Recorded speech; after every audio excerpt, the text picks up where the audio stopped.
હાલમાં નડિયાદ મહાનગરપાલિકા દ્વારા ડોર ટુ ડોર કલેક્શનનો વ્યાપ વધારવામાં આવેલ છે, જેમાં 10 ગામો જે સમાવેશ થયા છે તેનો પણ સમાવેશ કરી લીધેલ છે। આ માટે જે વ્હીકલ અમે તૈયાર કરેલા છે તેની અંદર વ્હીકલની પાછળ 3 અન્ય ડસ્ટબિન પણ લગાડવામાં આવેલ છે, જે પૈકીનું એક ડસ્ટબિન એટલે કે રેડ કલરનું ડસ્ટબિન કે જેની અંદર સેનિટરી પેડ અને બેબી ડાયપર્સ માટે અલગથી એક ડસ્ટબિન રાખવામાં આવેલ છે, અને જેમાં અમે તેનો કલેક્શન કરશું।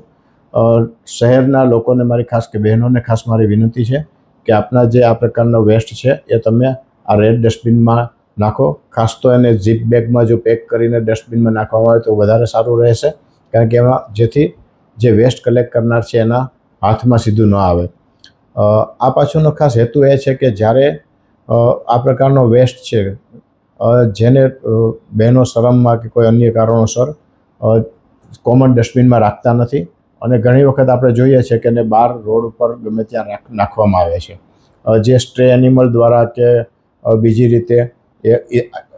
બધી જગ્યાએ ફેલાય છે, અને ઇવન નાના નાના કટકા પણ આપણે ઘણી વખત એમના જોયા હશે। તો આ પ્રકારનો વેસ્ટ એક જગ્યાએ રેગ્યુલર કલેક્ટ થાય, રસ્તા ઉપર ન આવે, ડોર ટુ ડોર કલેક્શન થાય અને અમારા પ્લાન્ટ સુધી પહોંચે। અમે એને નેક્સ્ટ સ્ટેજની અંદર એના માટે ઇન્સિનેટર વસાવી અને ઇન્સિનેટ કરવાની પણ વ્યવસ્થા ઊભી કરવા જઈ રહ્યા છીએ, અને આ બાબતની કામગીરી હાલમાં ચાલુ છે। આજે જોવો છો કે 2 જ દિવસની અંદર તમારા ધ્યાન ઉપર આવેલ છે કે આ 3 પ્રકારના ડસ્ટબિન પાછળ લગાવેલ છે, અને તમે જે રીતે આની નોંધ લીધેલી છે એ રીતે બધા નોંધ લઈને નોંધ તો તમે લીધી જ છે, એ ઉપરાંત તમે લોકો સુધી પહોંચવા માટે આજે મારું ઇન્ટરવ્યૂ પણ લીધું છે, તો આપની ચેનલનો આ બાબતે ખૂબ ખૂબ આભાર માનું છું। અને આ રીતે આપણે લોકોમાં જાગૃતિ લાવીએ, ડોર ટુ ડોર કલેક્શન પ્રત્યે જાગૃતિ લાવીએ, અને આ છેલ્લે આપણી હેલ્થ માટે છે, એટલે હેલ્થ માટે